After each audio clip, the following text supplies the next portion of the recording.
नमस्कार, आप सभी का स्वागत है उभरता गुजरात न्यूज चैनल में। 7 साल की उम्र में खो दी थी आंखों की रोशनी, ब्रेल लिपि से की पढ़ाई, फिर ऐसे बनी पहली नेत्रहीन महिला IAS। मात्र 7 साल की उम्र में अपनी दोनों आंखों की रोशनी गंवाने वाली प्रांजल पाटिल ने अपनी कमजोरी को कभी भी अपने सपनों के आड़े नहीं आने दिया। कम उम्र में ही प्रांजल की आंखों के सामने अंधेरा जरूर हो गया था, लेकिन उन्होंने अपनी लगन और हौसले को कभी हारने नहीं दिया। साल 2017 में वह दूसरे प्रयास में UPSC एग्जाम पास कर IAS अफसर बनने में सफल रही। प्रांजल ने ब्रेल लिपि से की पढ़ाई। महाराष्ट्र के उल्लासनगर की रहने वाली प्रांजल पाटिल की शुरुआती पढ़ाई मुंबई के दादर स्थित श्रीमती कमला मेहता स्कूल से हुई, जो प्रांजल जैसे खास बच्चों के लिए है और ब्रेल लिपि में पढ़ाई होती है। यहाँ से 10वीं करने के बाद प्रांजल ने चंदाबाई कॉलेज से आर्ट्स में 12वीं की और 85% अंक हासिल किए।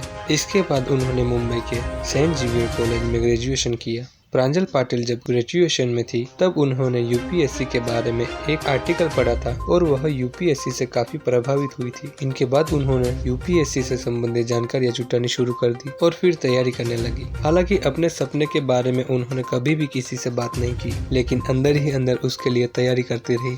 ग्रेजुएशन करने के बाद प्रांजल पाटिल दिल्ली आ गई और फिर JNU से उन्होंने MA किया। इसके बाद उन्होंने MPhil टेक्नोलॉजी की डिग्री हासिल की और फिर PhD कार्यक्रम के लिए चली गई। MPhil इन टेक्नोलॉजी की डिग्री हासिल करने के बाद प्रांजल पाटिल ने एक बड़ा सॉफ्टवेयर जोएस बनाया, जो नेत्रहीन और दृष्टिबाधियों को स्क्रीन पर टेक्स्ट टू स्पीच आउटपुट के साथ एक रिफ्रेशेबल ब्रेड डिस्प्ले के साथ स्क्रीन पढ़ने की सुविधा देता है। बिना कोचिंग ऐप की मदद से की तैयारी।